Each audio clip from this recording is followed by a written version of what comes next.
Um, Sino bang nag-inspire sa akin? Meron po kasing dalawang OPM female artists na nakikita ko na similar sila na sobrang ibang, nag-iibang anyo sila pag umaapak na sila sa stage.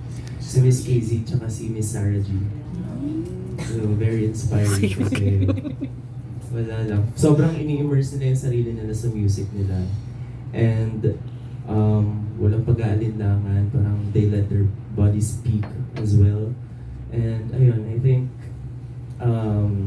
it's very fulfilling for me kasi wala akong pake kung mukha siyang ewan sa iba kasi whenever I perform on stage, I see colors na hindi ko nakikita pag wala ako sa stage. Parang ganun. So parang I'm at my most powerful pag nagpo-perform ako. So wala akong pake.